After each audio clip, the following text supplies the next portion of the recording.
This update is going to be just a little different. I'd like to have us remember for a minute why we're doing what we're doing now that it's getting close to the end, and to think about moving forward from here and the work of the building committee and all of our work as we continue forward from here in relation to the building and the update. So first, why did we do this? What were our assumptions? What was the feeling about where we needed to be, the goals about doing this redesign? So chief among these goals was to try to be green, to try to be better stewards of God's earth. So we did a variety of things. And while this was a major goal, it was also majorly expensive. It just is not cheap to be green, to convert. We did solar panels, and those solar panels came out of money from our restricted fund because it wasn't part of the loan, and the roof had to be redone to do the solar panels. And this too cost a fair amount of money. We took a very, very old heating unit and a boiler system with virtually, well, really no vents in the whole building.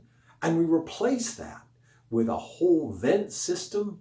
And instead of using fossil fuel, we now use electricity. Now, electricity is not cheap. So we needed the solar panels in order to use the fossil fuel replacement, electricity. Now, the critical part. This means since every area is zoned, if we don't close doors when we move in and out of spaces, then the ability to control how the building is heated more effectively will disappear. We will not be being good stewards. So not only do we have to invest in this infrastructure, we have to learn a different way of interacting with the building. It'll all be schedulable. But if we schedule a room to be heated at a certain time and somebody's left the door open on that room, then the heat, cool just, flows. We've done a great job of replacing the insulation in the building. It used to be incredibly bad. And now we have all new windows. But if people open the windows and don't close the windows, maybe we shouldn't open the windows at all. We'll have to learn how to do this because it might be actually more efficient to keep the windows closed, even in kind of cooler weather, to manage the energy use. We got to learn that. We got to become more proficient at being green. Here's why I think this is important. Here's what's bothering me now.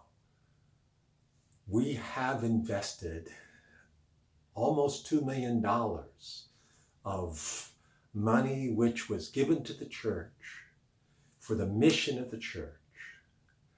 And just doing the building isn't enough. We have been given responsibility with this money, with this redevelopment, with this redesign, with all this effort to make the building better. Now we got to use the building well for ministry, or all of it means nothing.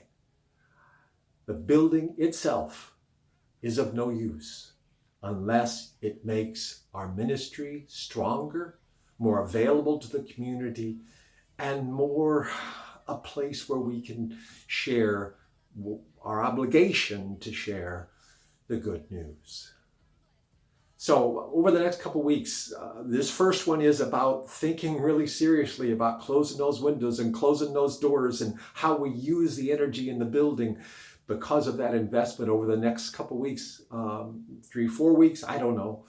I want to talk about welcoming using the building. I want to think about how we can use the building differently now, better now, how we can use the building also to bring people in who are not there for church services, but use our place as a venue for art, for community meetings, for all sorts of things.